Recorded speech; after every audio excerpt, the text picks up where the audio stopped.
Good evening, everyone, and welcome to the 20th Treat Show episode. So my OG Tyler is unfortunately not in the studio tonight, but he better be listening from somewhere. And I just want to say happy Father's Day. Definitely to start the show out. I hope everybody had a good celebration. Those that don't have their El Pappies still around, is just know that they're still with you. And I send you love on this special day. All right, so we're gonna have an interesting show. Is I have an interview with Miss Ellie today. She's actually a female owner out of Colorado that does a trim crew that she runs, and just does like, kind of like, I don't want to say last minute harvest, but like for those facilities out there, most of them don't have a trim crew anymore. They just hire somebody last minute, try to get squeezed in, and they bring in their crew. Thank you. And so, yeah, I think that'll be fun, but we're going to do it a little bit differently. Is I did pre-record, I'm going to be honest, is this interview. So it's about a 30-minute kind of show. So we're going to talk a little bit before. Yes. You guys are going to have to listen to me talk to myself. So hopefully this goes okay. Those in the chat, thank you so much. And those that do comment on my show on YouTube, I can't thank you enough. I know that it's been a small start of a platform growing, but I don't even know how to thank you guys enough. It's even anybody, like when I see a couple people even watching, it's just so nice and so inspiring to keep going. So I just can't thank you enough. Thank you for giving me the opportunity to even let me talk. And you guys listen to me. So, yes. Okay. Some exciting things. Oh, about to trim some blueberry muffin.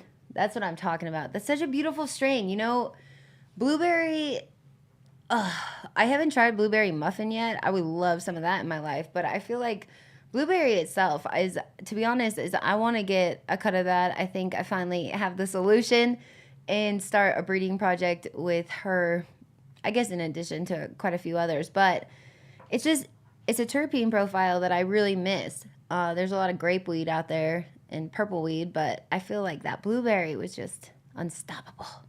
I loved it.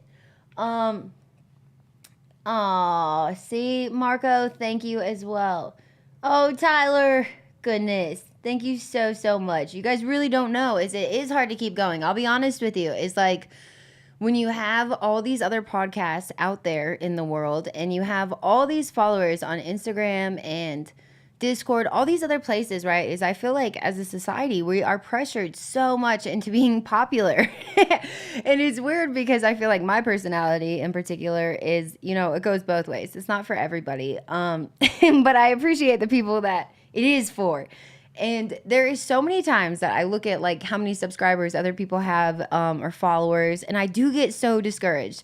I think it's crazy because like I see women all the time surpass me in the industry as far as like, say they've been in it for a couple years and they have like, I don't know, 250,000 followers on Instagram. And I'm like, damn it, if I could only be cooler.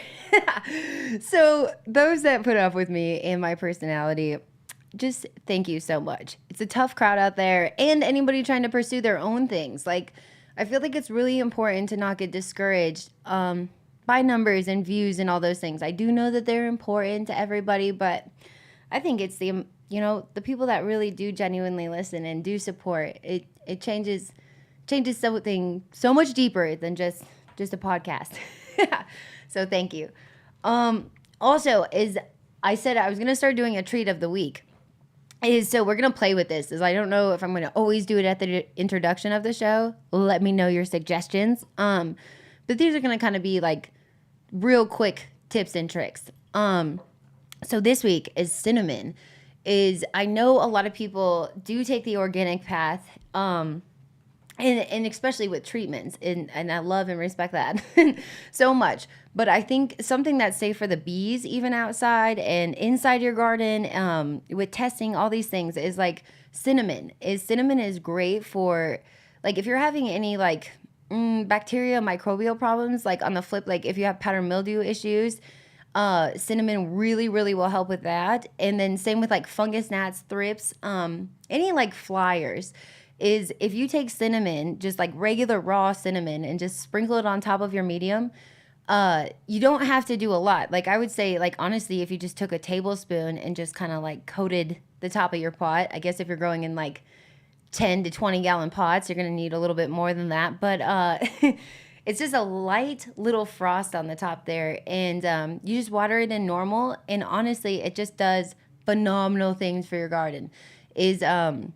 It'll help you all the way around. And I think for people that run into issues like late into flower and say you have a perpetual harvest, and you can't like treat a room or treat a table or something like that, it's an awesome product to use, and it will just annihilate fungus gnats, thrips too. Like it's astounding to me because I do use some of these gnarlier pesticides, and to be honest, like I'll get better results faster from cinnamon most times. So yeah, check out your little grocery store and get a little jar of some cinnamon. Put it on your house plants, put it on your normal plants, and see what you think.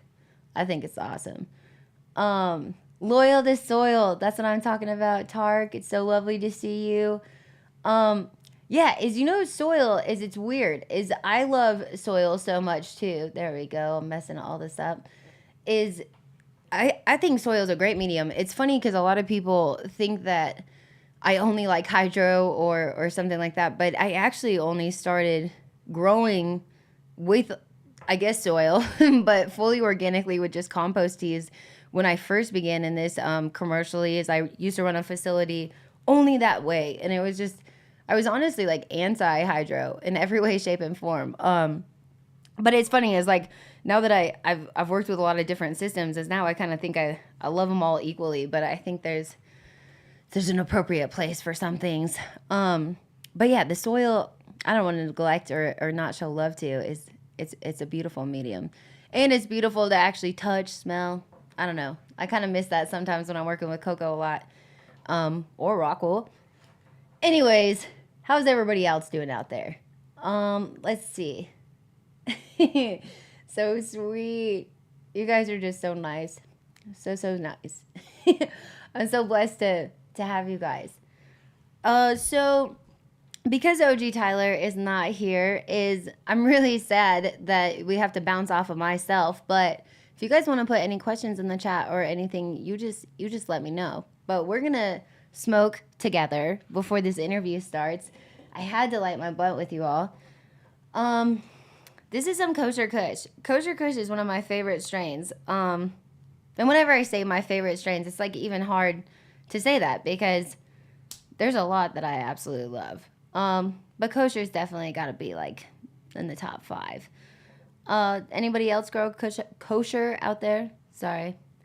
Kosher is one that if I grow it with salts and hydro, it really does flourish. Like it'll get really big and like these really pronounced like nugs, I think. Like the colas will just like stack super nice. But it's weird because when I grow it in soil, I think it honestly prefers it where it likes that like dry back period. I don't know. I'm kind of torn. Is I like honestly want to take clones of like a full tray of the Kosher Kush and run one just straight up hydro and then run the other soil where like you say I'm watering every other day is Holy Grail. Ooh, I love that one too. Yeah, I don't know. I feel like I've just got mixed thoughts on how she performs. Another thing that I was thinking, so those that have purchased my clones, thank you so much. To be honest with you all, it's been hard these last 6 months as I had to move my grow room a lot and just like rearrange things and ran into some hiccups. I'm not going to deny it. There was some obstacles along the way. And so now it's rolling. My plants are finally just like thriving. And just like anybody, it is so hard because you have good times and you have bad times and you have mild obstacles to severe obstacles, but they're back and fully loaded. And I got recently about 30 or 40 new genetics in this last month. I'm pretty stoked, but just to let you guys know is the strain options are probably going to change here soon. I do know that I charge a little bit extra than most of the people on the market. Is there's a lot of factors that go into that, and anybody can feel free to ask me why. But I do want everybody to know that keep looking at that list. Like, don't take it as just that's what's available all the time and that's just it. Is if you're looking for a certain strain, or even those that like know breeders or have a strain at their house that they can't seem to get healthy, let me know. And I would love to like back up anything for anybody, or treat it and give it to you. It's really important to me to stay true to ethics when it comes to genetics. Is there's nothing I'll ever steal from anybody. I don't want it if you don't want me to have it. But yeah, there is a lot of people that I'm working on restoring their genetics just with my system, at a different location, you know, to keep everything quarantined and thriving. So you guys just let me know if you ever need that too, or know anybody. Oh gosh, you guys are just the best. Quality requires time. You know, this is an important thing that I feel like I've been doing a poor job talking about this lately. Is quality is weird to me because I've never met somebody that owns a business or that grows and is like, I want to grow the shittiest weed. It's like everybody's like, I want to grow the best weed, and I grow the best weed, and I'm going to do the best product out there, put it in the best packaging. Everybody has these really, really good intentions. I think of growing the best and whatever we categorize the best as.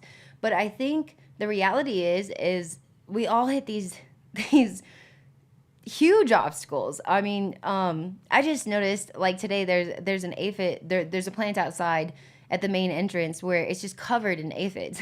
And like if you talk to any of these scientists that talk about russet mites and fusarium and all these things, they're just everywhere. And so I don't know, it's really hard to like say that you want the best and we're going to maintain the best when there's a part of this that like I think we all forget is as consumers is like we are growing this like living plant, and it does have all these things constantly attacking it. Maybe not everybody's garden, but you know, we're all susceptible to some shenanigans. And I think it's important that we help each other, that we actually group together instead of like condescending each other when like your buddy gets spider mites or aphids or whatever is. I think it's really, really important to share information and truly assist each other, because the thing is like pests, I've noticed like they're interchangeable. It's like, it seems like, you know, 2013, 2014, seemed like russet mites, nobody knew what they were. Nobody was talking about, nobody just knew anything about them. And all of a sudden, like I'd say 2015, everybody started figuring out like, oh, these are russet mites. Maybe a little bit before, but now there's all kinds of solutions for russet mites and nobody's really scared of them. Is those that are battling russet mites, is a good product on the market is Silver Bullet. It's an awesome foliar application. If you use it at 2 grams per gallon is what the bag calls for. That's what I would use it at. And if you actually are combating this issue, is I feel like you can take your clones right when you're taking the cuttings and you can submerge them in the Silver Bullet. And it will usually do work in that first treatment, but you want to really do 2 to 3 treatments, I'd say, to make sure that they're out of your space. I personally use a paint sprayer for all my treatments, as I couldn't afford to get a dram. And they run about like $7,000 to $15,000. So my paint sprayer is from Home Depot, right? $700. Most phenomenal thing ever. People are like scared of them sometimes, or they just don't think the investment is worth it. But I will tell you what, is it helps me in my small space to my big space. Absolutely phenomenal. You can cover all your surfaces that way. Make sure that you're missing nothing on the plant. But that helps tremendously with russet mites and powder mildew. Those combating the PM. This is an awesome solution for that too. All right. So let's see. Do you have a list of clones right now? You know, I am so bad at this, Tyler. And those that ask me sometimes on Instagram and things is like, I will get so bad at I'll get too much shenanigans going on at the same time sometimes. And I'll always have these delays in my list and things like that. So I promise you that I will have a list by next Sunday's show of everything, but it's probably gonna take me a couple days to put together. I wanted to do it for the show tonight, and I just didn't have time. But there's a lot of old school stuff in there. I will say, I don't know. Is I think that I have to talk to a partner in crime on this. Just kidding. Is I have to ask him, but there's some ones in there like Girl Scout. Um, I don't know. There's some. Yeah, I'm not even gonna try to do this. There's some new and some old, but there was so many that I just don't know.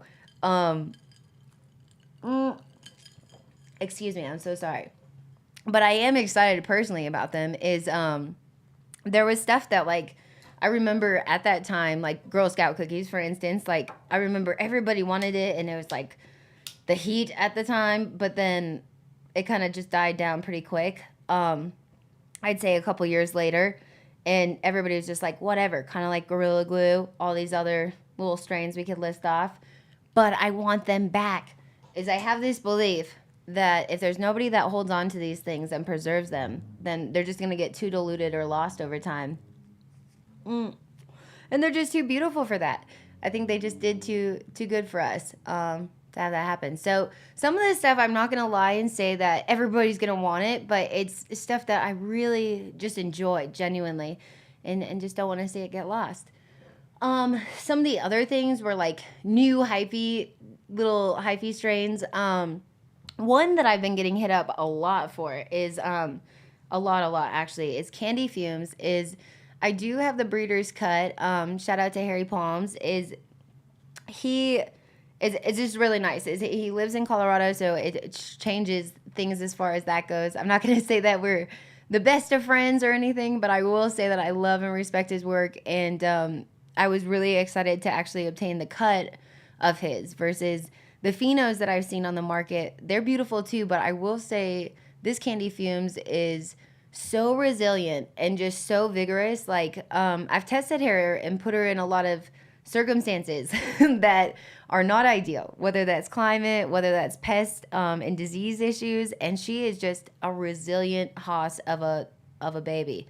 Is beautiful flower, beautiful flavor, kind of just unique. It's to me, she's just one of those plants that's just really vigorous. Like if you just love her, she'll take care of the rest. Oh, let's see. Especially clean genetics. That is so nice. Okay, sorry. Tyler is talking about the price on the genetics. So it's so nice, Tyler, to hear you say that, and I really appreciate your support because I'm not trying to be a dirty hustler or get anybody out of their money. That no, I'm not trying to be even the most expensive or anything like that. But I think that I want somebody to really value what we're working with. I think that's really important for myself and for those purchasing. And I know that sounds ridiculous, but I really want these plants to go to a person in a place that really respects and loves them. Is the only way that genetics really hold value for long durations of time is by keeping them in a tighter group. And I know some people are really going to disagree with this. Like they think everybody should have it. But the very strains that we listed off is they eventually get into everybody's hands and then they tank themselves. Is nobody desires them. Gary Payton is one dabbling with that right now. Everybody loved Gary Payton 6 months ago, and now I feel like everybody's throwing fits about how Gary Payton's just like saturated Colorado's market. So I don't want to see that happen, and I really I want when somebody opens the clones that they're receiving from me is I really want them to open them and be rest assured that your plants are healthy and that you're not going to be combating like pest and disease issues of any kind, and that you're excited again. Is like sometimes people are replacing genetics because they've had to throw away a garden and restart, or they really really have loved a strain for a lot of years and they just want this particular strain. And so I really want people to feel that excitement and that value both ways when they're receiving their treats. And I think it's really important. I think it's important for both of us.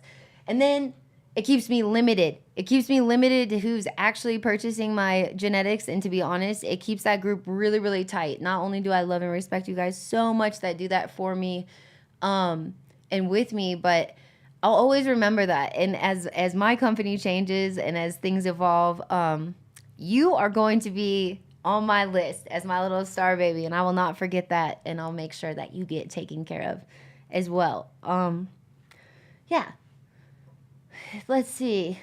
Gary Payment is a better strain name. That is hilarious. It's a good one. Um, I think it's really nice to hear you guys talking like this, though, and for listening to me once again. Don't worry, I'll start the interview soon.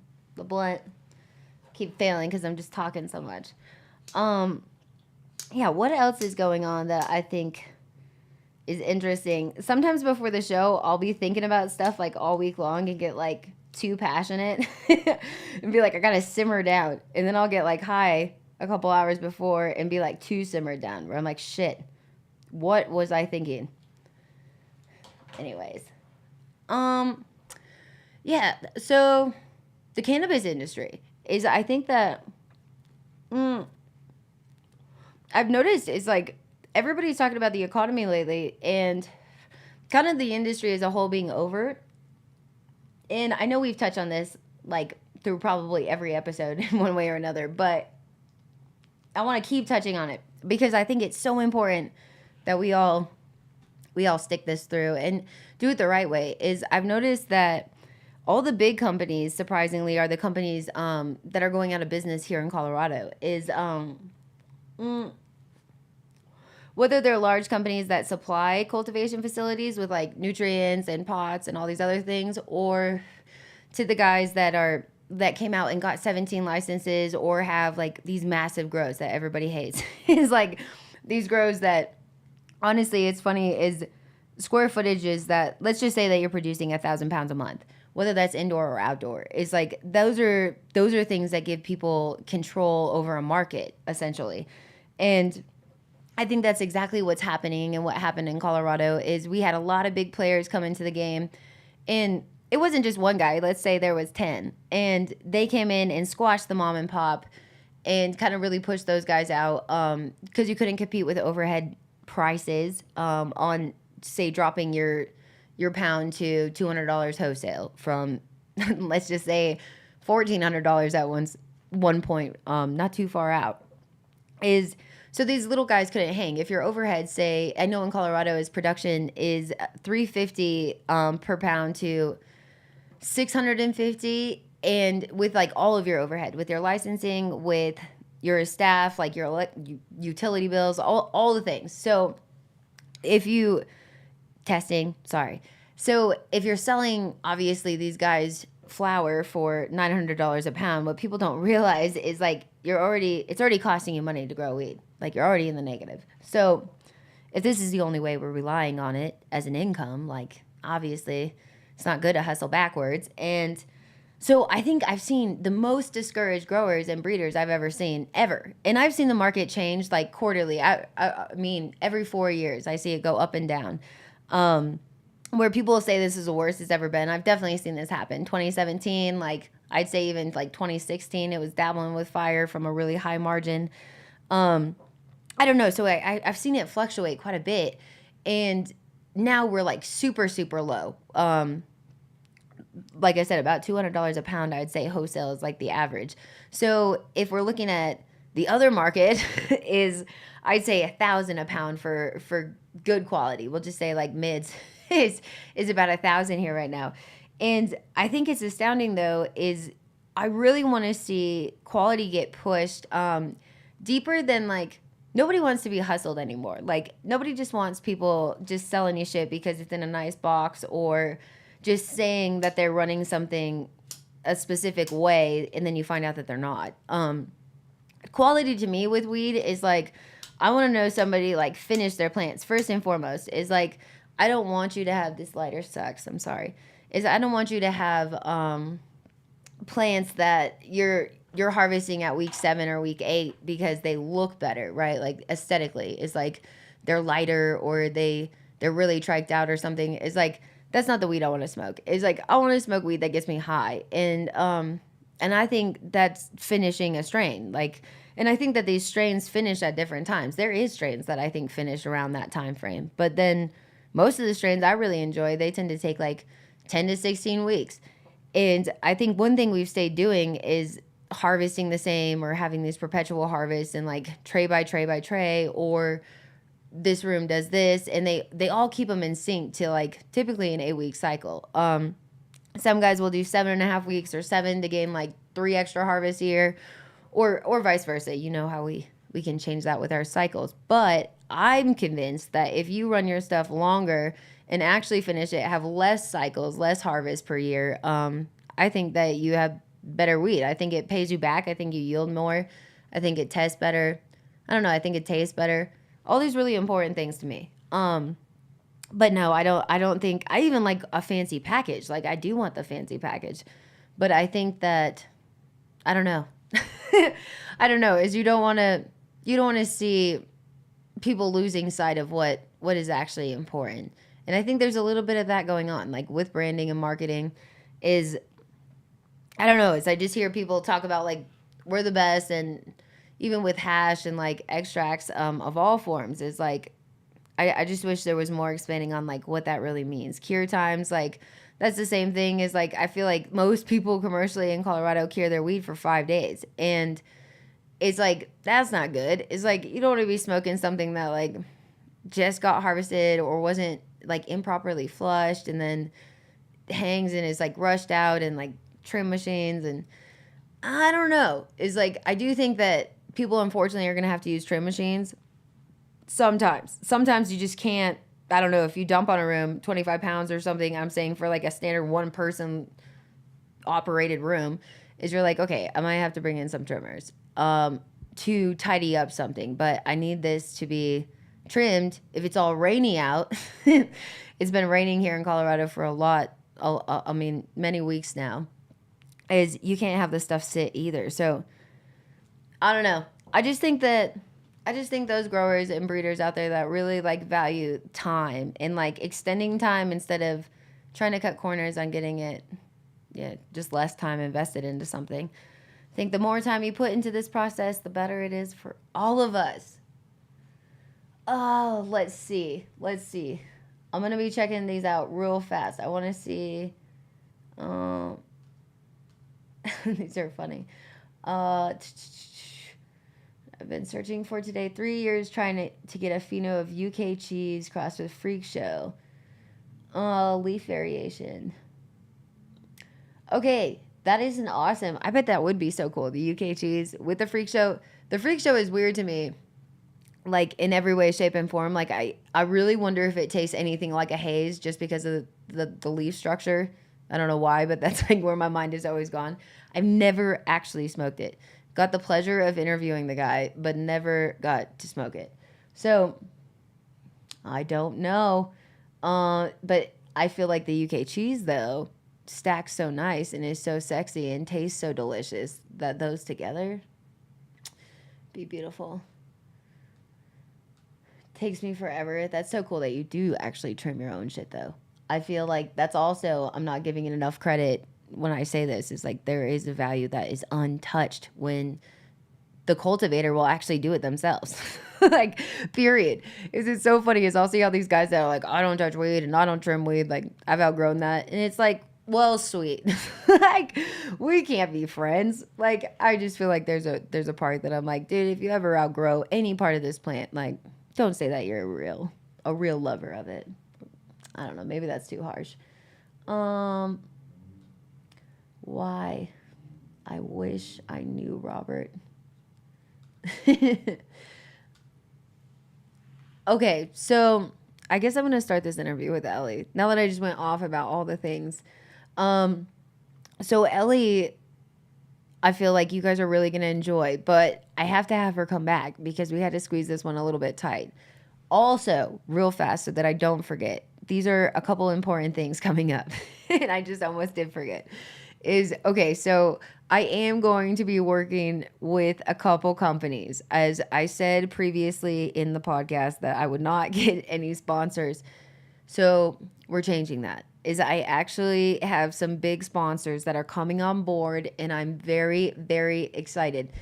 One opportunity that hasn't happened previous in the cannabis industry is everybody's looking on collaborating, and it is just something that I think is going to be so good for the consumer for once. Is like, I can't say their name yet, but I'll definitely let you guys know next Sunday. I'm just really excited. Is there somebody I've wanted to work with for probably the last 10 years, and I've gotten to work with them in like little ways, but this is going to be big, and I'm going to start producing some material for some of these companies and partnerships that you guys can actually purchase, and it's not even going to be like memberships or like renewing things or expensive. Is like, I want to be able to get the SOPs out there and IPMs out there and calendars and cycle times and tips and tricks, and like also information on the products that I'm promoting. Is like, not only do I want, the reason I'm doing this is because I want access to all of their information to share with you, and your concerns with a lot of the products that I do use, honestly, is there's a lot of people that have mixed opinions on running salt or running I don't know, all kinds of things, foliar feeds to pesticide treatments. And I just want you guys to have all the information truly. And I'm going to be working with these companies directly so that I can relay it as a grower and actually just share this with everybody. I think it's important that, like I said, we put ourselves in a position to actually help one another now and do the best we can. So you guys let me know as these sponsorships roll out if you guys have any questions on particular products or who you want to see me really bring on the show to expand on any product. I'm super into it. So we've got that coming up. There's going to be calendars as well. There's going to be a treat calendar that's going to talk about your IPM, your like, I wouldn't even say like tricks, but like, day 21 and some of these standard things for defoliating or treatment days and how you count out actual pesticide use. Is a lot of people have misconceptions with pesticides, is that these applications, like that the more you do and the faster you do them together, that they'll work more efficiently. But it's really, I'm going to write some information down that counts out your days between these products so that you don't have phytotoxicity and that you're getting the full use of a pesticide and what they're truly supposed to be doing for your plant and you, where it's safe consumption, and really teaches us as much as we can know about the things that we're choosing to use. And rest assured that we're not going to be hurting ourselves or anybody else in the process. So it's going to take a minute to get these things coming out, but you let me know if you want a treat calendar, because I think it's going to be awesome. Same with the SOPs. And I don't know, we're going to start doing some customary stuff for those that have the home grows out there that need some specific counts of plants or resources, whatever you guys need to, you let me know. And yes.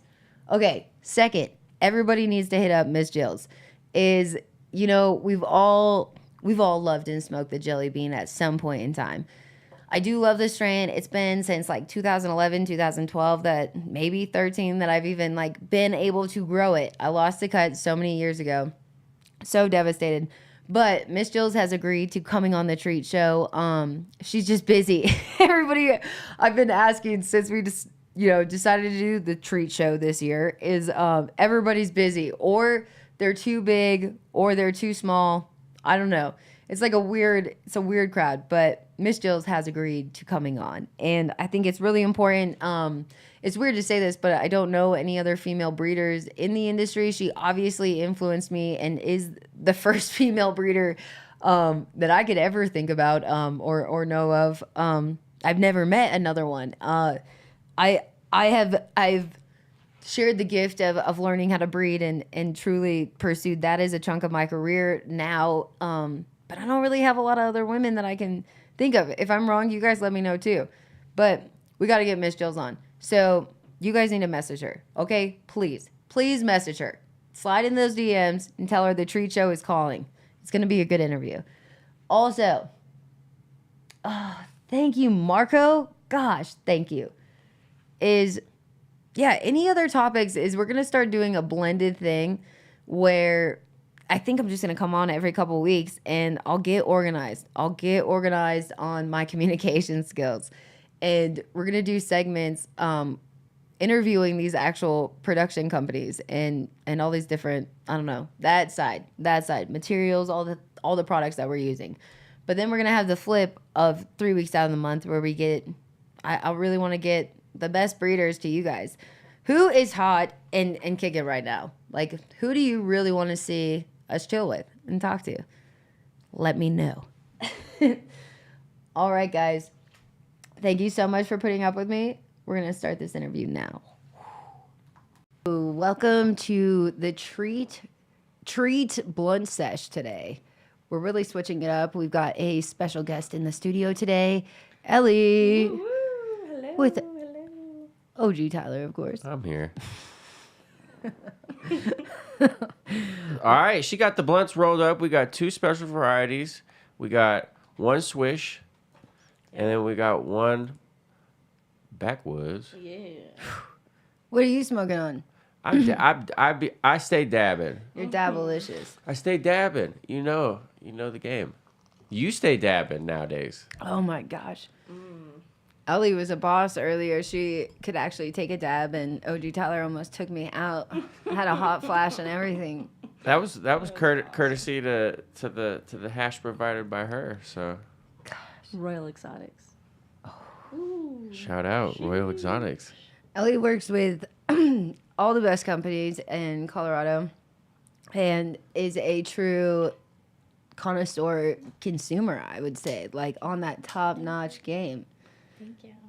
We were talking the other day, and I thought it was crazy, is we were talking about headquarters came up, and Ellie actually knew who headquarters was, which is like really rare because it was so long ago that they were a big deal. And she was like, I can't believe you were the head grower. She was like, a girl was growing that weed. That's how you can tell it was just perfected. It's amazing. Everything was done right, and that's how you can tell it was a woman's touch. Hey. Gosh, it's so nice.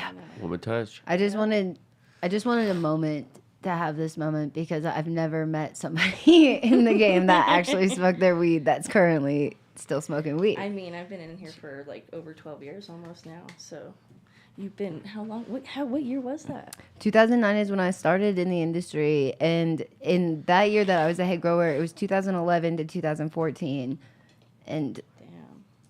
I really, I felt like that was like my first like big girl job in the industry though. But when we need to talk about you and your first experiences in the industry, and like what year did you get into it, Ellie? I feel like I've been doing it all my life. I mean, it's been like a family affair, I feel like, you know what I mean? Kind of thing. I don't know. I have been out here since 99 in Colorado, so, and before that I was in California, so kind of been everywhere. Did you see in California coming to Colorado, excuse me, were you already like smoking cannabis at that point? I was. Mm-hmm. Did you see a big difference between, like, what are some of the things that you noticed right off the bat from moving here, like about strain selection or like quality? I mean, I feel like everybody was still kind of like on that, you know, OG Kush, Blue Dream, you know, old school, why we were still getting into like cookies and stuff like that. So it was kind of like, you know, a little bit of different progress. And then, you know, people were still using like machines and everybody else was kind of hand trimming. And it was just, you know, everything still like, it was a transitioning stage, you know, almost like a setback. Wow. And then it was still like the Wild Wild West out here, It- if you think about it. Do you think that it was like sloppy when you saw like, what was like your first facility or first like real experience of starting at a spot? Like, is there anything that you like really noticed, or like what was the first kind of job that was that professional? It was in Boulder. It was Options Medical Center. Options Medical. And it was, oh my God, it was off of 55th and Arapahoe in Boulder. It was like a upstairs, downstairs. It was crazy. It was a huge facility. I believe it was like over 15,000 square feet. That's massive, Mhm. especially It had for a that dispensary time. too. It did have a dispensary attached. Mm-hmm. Oh, here you go. That's the mixed one. I'm really familiar. I've actually worked at a couple grows on, like, in that area, and It seems like it used to be so busy back in the day because there were so many limited licenses at that point in time, and Boulder was like one of the most strict counties compared to anybody else. They were. It's awful, I feel like, at first. And but then I think in like since probably like 2016, like you see where I've seen that building, maybe not that particular spot, but I've seen a lot of those businesses sell and then resell in the last 5 years, Yeah.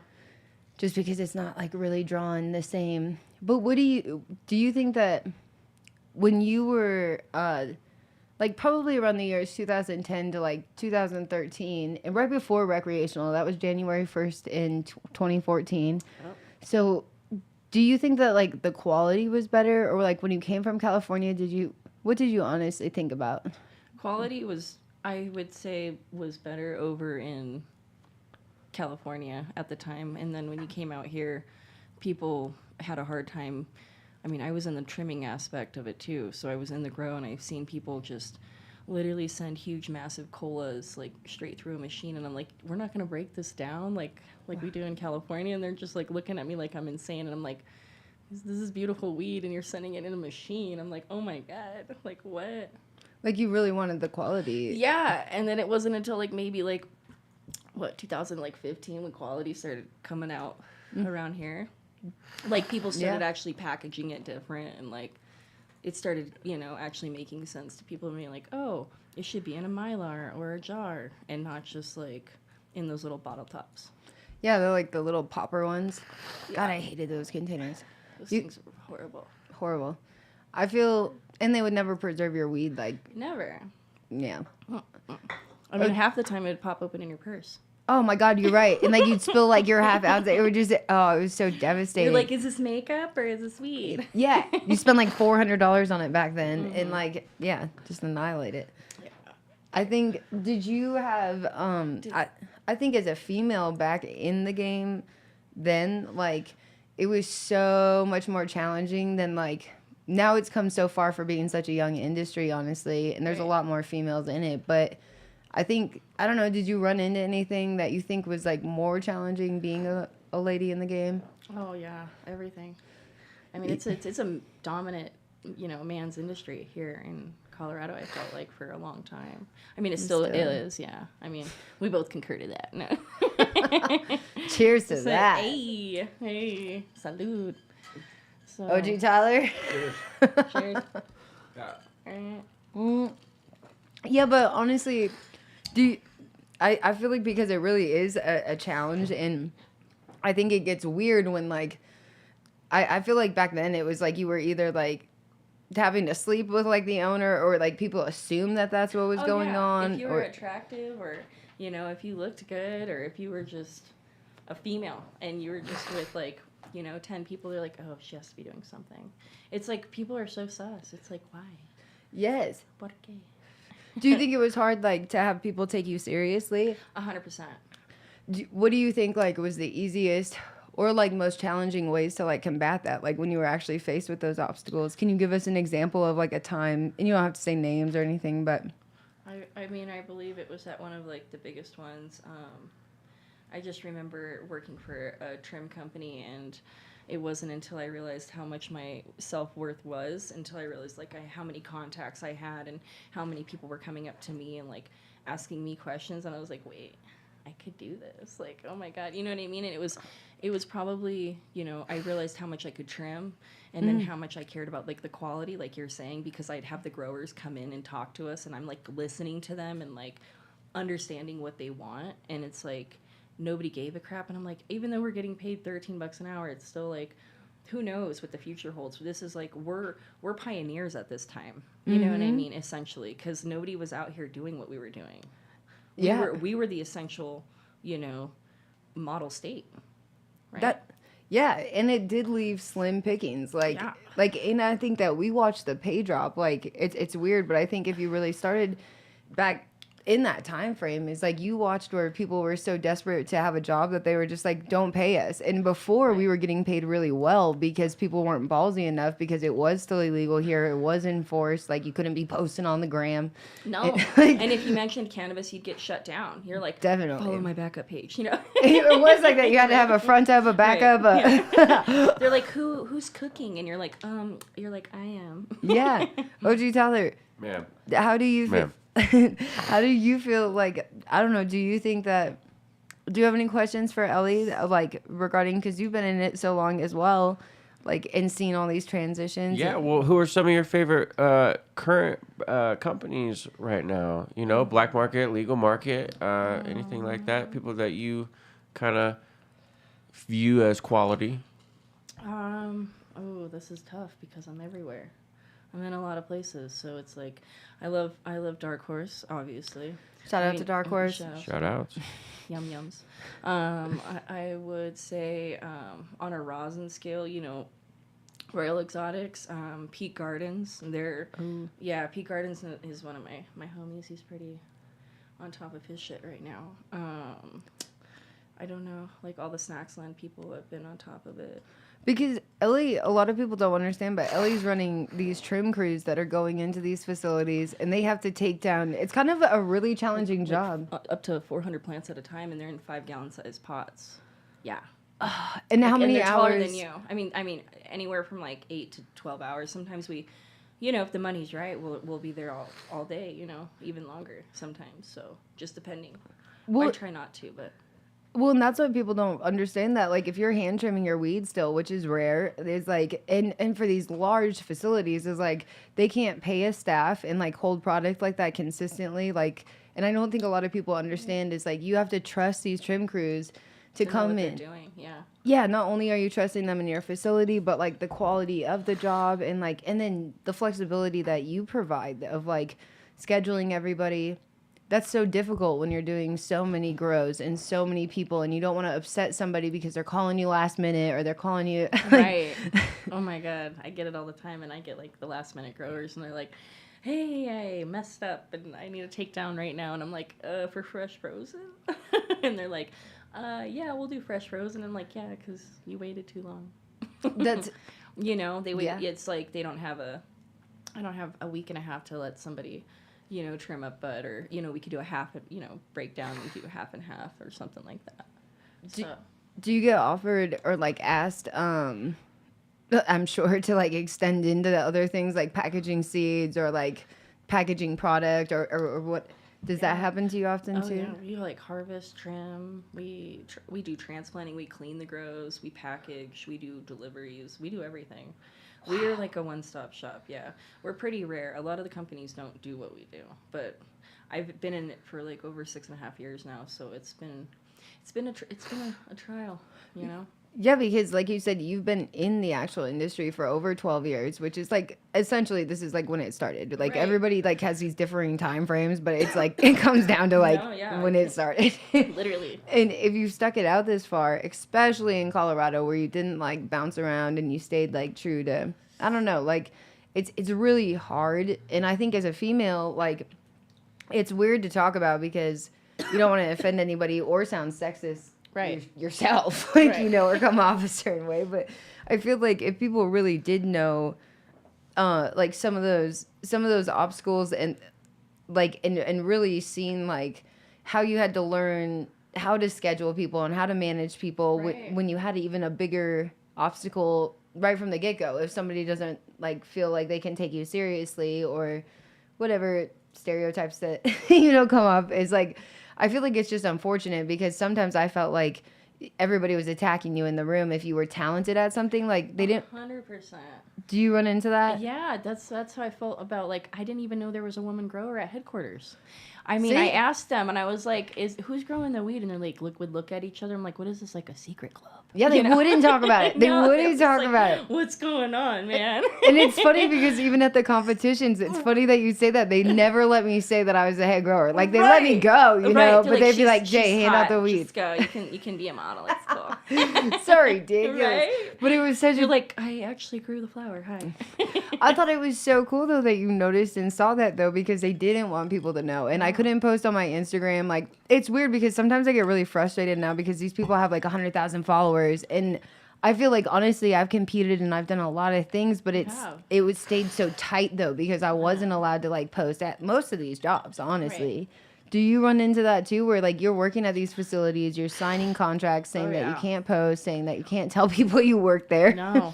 And then when they end up following you and then you post like it anyways, but you don't tag them. And then they're like, I thought I told you not. And I'm like, I didn't even tag you. How did you know? And they're like, I follow you. And you're like, right on, creeper. You're like, Yeah. Yeah. you know, like, what's up? Why are you doing that? Why don't you just tell me, bud? You know? Have you ever had things like too with that, like where you'll be like working in a group of guys, and it's not trying to sound like this, but it really is like you're the only girl majority of the times. I think, like yeah. especially back then. Oh my god, yeah, I remember. And then I'm like the only one like they would look at to like start it too. Like, you know, it's like here they would get we'd get dropped off at a place, or it would happen back then because, you know, back then if you were in a working for somebody, like I remember working for, I'm not gonna drop any names, but like Medicine Man. Yeah. Back in the day, they would like pick you up in a van or have you meet somewhere and like, you know, at the same, like make you turn off your phones and then take Yep. you around a couple blocks and you're like, where are we going? And You're then like basically blindfolded and Right. like you're like sweet. Right. Like- It's like, what is happening right now? And then it's like, you guys, you have to trim this amount of weed. And you're like, is this legal? You're like, what is going on? I didn't even do this in California. That's what. No, I totally know what you Right. mean. It'd be Well, yeah, so. that's how you know the weed is good. Like it went out. Oh, see. Oh, snap. I had to slow down because I was getting so high after that dab and this beautiful blunt. Thank you so much for rolling. Dude, I right? It was good. You It wanna, was fire. I'm okay. Thank You're you, though. okay. You were Don't you dabaholic? Tyler No, gets thank a you. little I'm a- sassy with blunts. I'm Sassy. I like that word. Sassy.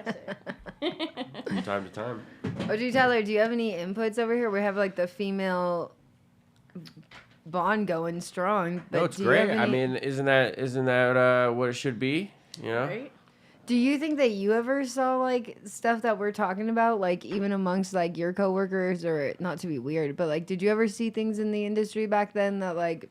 Well, I remember there was a gal that was growing for Verde. Her name was Cassandra, and she was growing there for a long time. She Yeah. grew there for like 3 years, I think. Oh, wow. Not a lot of She people was- knew, right? Because you know, people. I mean, I guess if you knew, You you knew. knew, right? But to think that they were producing a lot of really good, like solventless with that material, the people were still going in there grabbing it for smoking and whatnot. I mean, that was kind of cool. And I mean, anytime you can hear of a good female presence in cannabis, it's cool.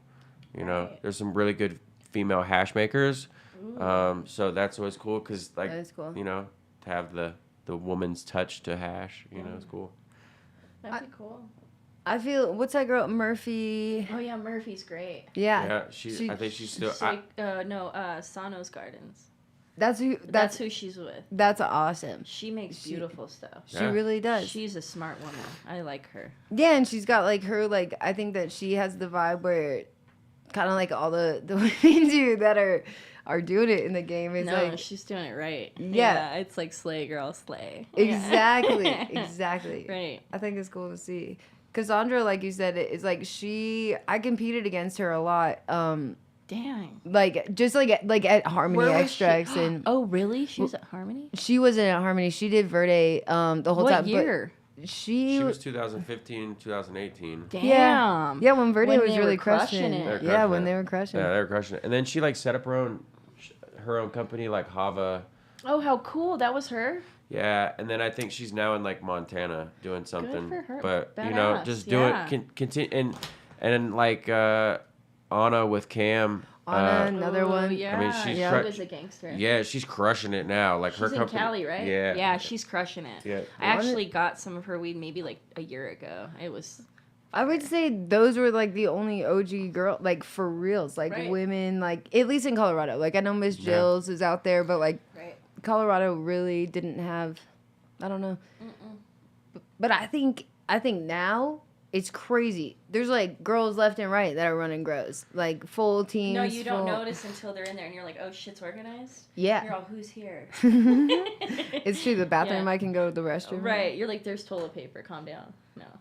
I had a full female staff at Harmony Extracts at one point in time. That facility's cool. Ugh. It's small. There is small. There's two. Yeah. There's Oh, a you're shithole right. and there's a bougie And then there's one. a one, yeah. And the one off of Calamath is the nice one. Yeah, they've Yeah. redone. I feel like probably both of them at this point in time. But I remember when we started there, they were so young and to a company. But there was like 17 females all working on this No staff. shit. That's why I wanted to work there. Actually, is there was a female owner at the time. It's not like that anymore. But Wow. yeah. Like, have you ever had like a full team of women? At one point, yeah, I did, and we were crushing it, and everybody hated it. Really? Yeah, like as in the men did not like it.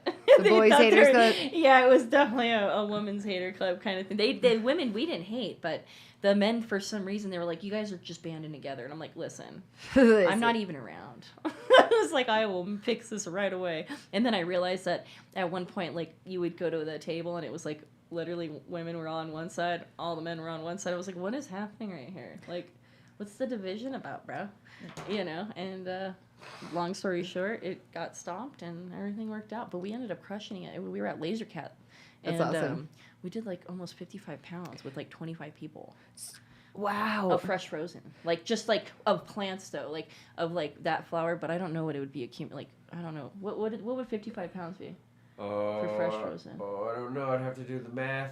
I've been talking to Laser Cat a lot. Trying They're to great. Their garden's beautiful. They're an awesome. I love them as a company. Have you ever met a woman named Marie that works with them? She's the best. Yeah, so Marie was a bud tender for headquarters back in the Shut day. the front door. Yeah, like that's how long ago. It's just funny how like the game No comes full way, circle, dude. and I feel like the quality people, like even though headquarters is no longer a thing, it's a different everything now. But Yeah. they same owners but different. Don't it's not the same. It's not the same. You're on but too but they grow completely different style, you Right. know. And I think that Laser Cat though and 710 and Green Dot, like those were the Killing only it. companies headquarters worked with. And back then it was like such a tight community though, and I've noticed that those guys have only stayed close. Green Dot's killing it. Green Dot, yeah. Dude, their flower, yum. Do you work with Green Dot occasionally? I Sometimes. just I started doing some business with them, but they also have some of the best parties. Oh, And they really? host some of the best parties, like some of the most high end, like just elegant. They just and you know who's really good at the catering? Workbench. Really? Workbench Dining. If you've never heard of them, you'll need to try them. Workbench. Catering. Something to try. I definitely I mean, want to. Seriously, Check it one of out. the best parties. I mean, they were putting caviar with like Ooh. wagyu. Like Oh wow. it was on little baby dishes. It was just you didn't even want anymore because it was just so perfect. Mm. You know what I mean? And like they were pairing that with like beautiful rosin. Mm. It's like who are Oh. they? It's like they just stepped up the whole game. You know, for tasting at least. There you go. And pairing, it was beautiful. That sounds gorgeous. Yeah. What are some of the best parties that you've been to in the industry? Ooh, the Sensei Connect parties. Yeah, I Those are remember. fun. On like in the Lakewood one. Yeah. That one was great. They do a couple good ones, you know. A lot of the Sensei ones do mostly the good parties, I feel like.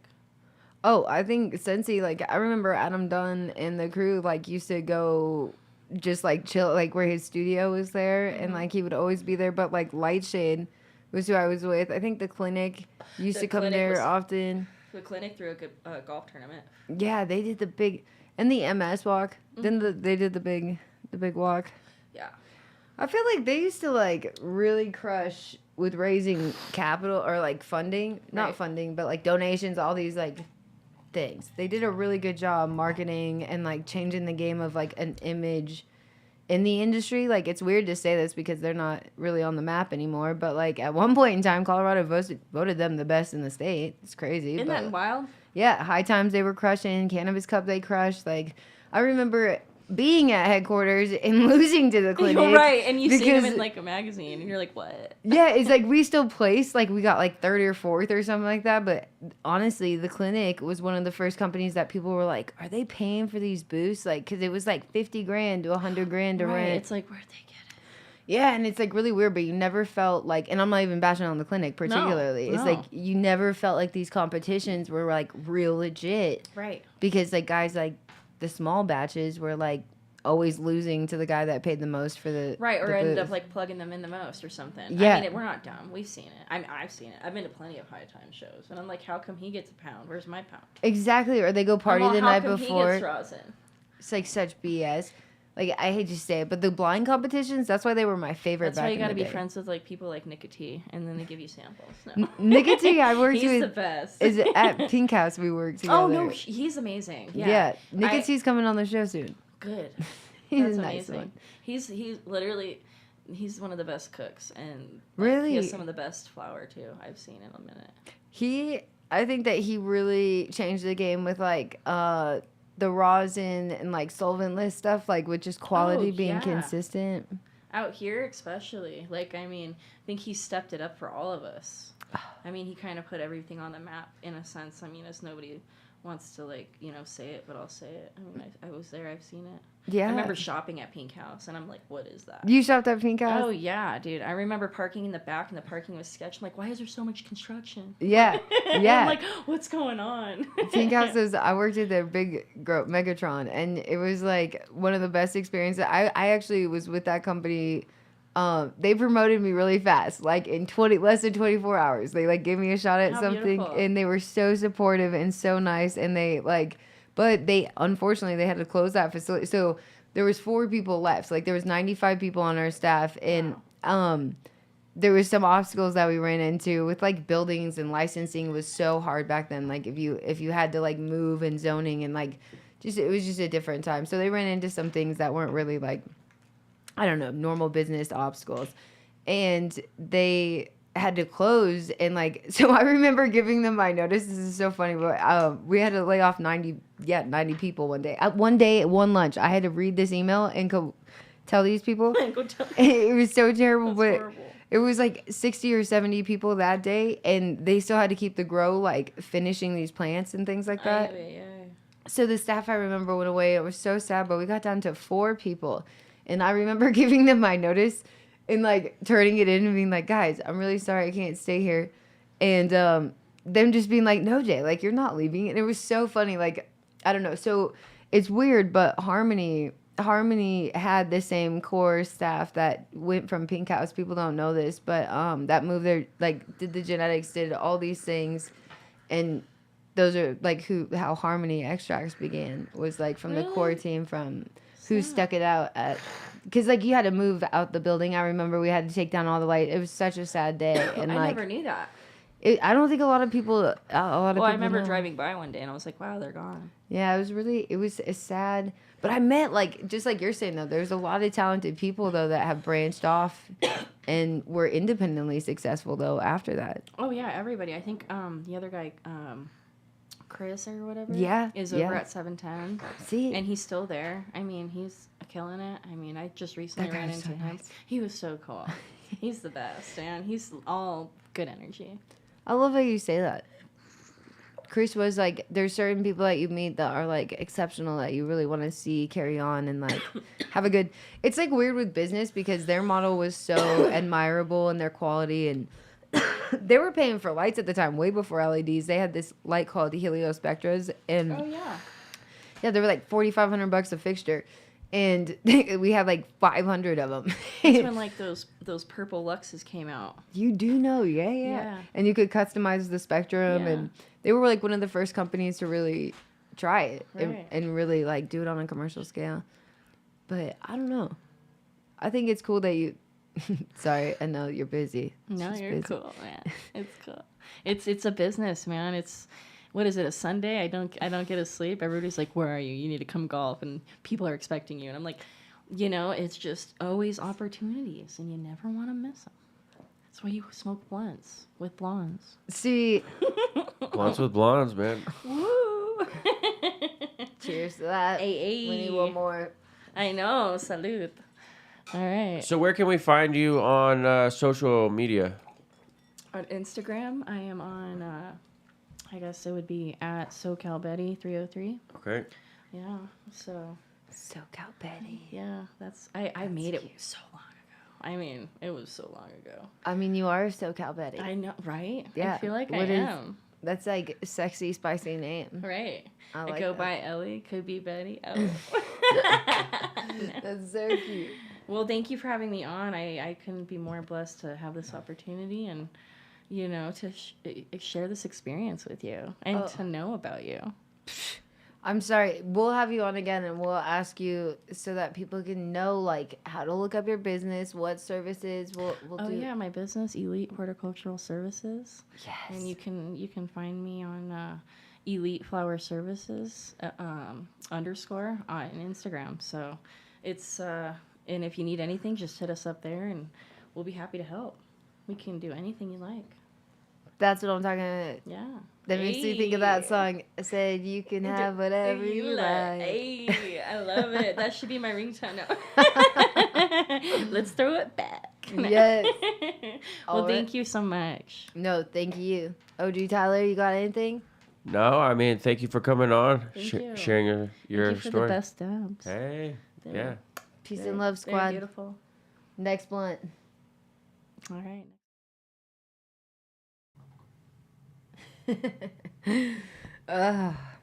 Sometimes, you know, it's rough. It's even rough to like rewatch you do such a tough job at an interview.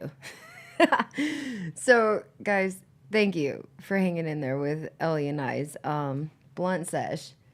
Is yeah, we're gonna have Ellie actually back on. I feel like sometimes, you know, I feel like I just am coming off like an arrogant a-hole.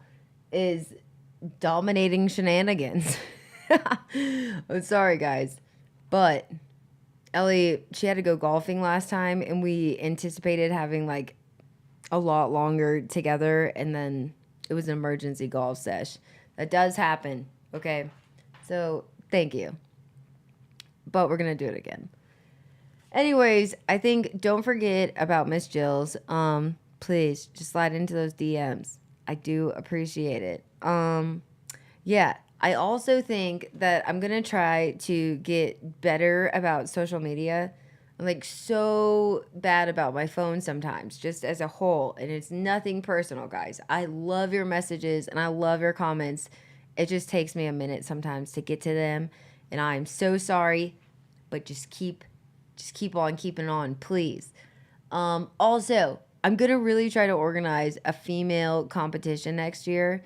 It's going to be next year, but I'm thinking for 7-10 or 7-11 is I think that we just need a female competition of just good hash, good weed, and we just have organic judges, you know, just like the audience. And I think it would be incredible. You guys let me know what you think about that idea. I also think if they got like maybe like a Tiffany's bracelet instead as an award. I don't know if they would like that or not. Maybe like a pot leaf Tiffany's with a heart. I don't know. But I think it's going to be exciting, and I think if we get enough support behind it, it's going to make moves. So I'm going to leave this evening with so much appreciation for hanging out with me on this Sunday night. Again, happy Father's Day. And thank you so much for tuning in to The Treat Show. I will see you next Sunday at 7:10.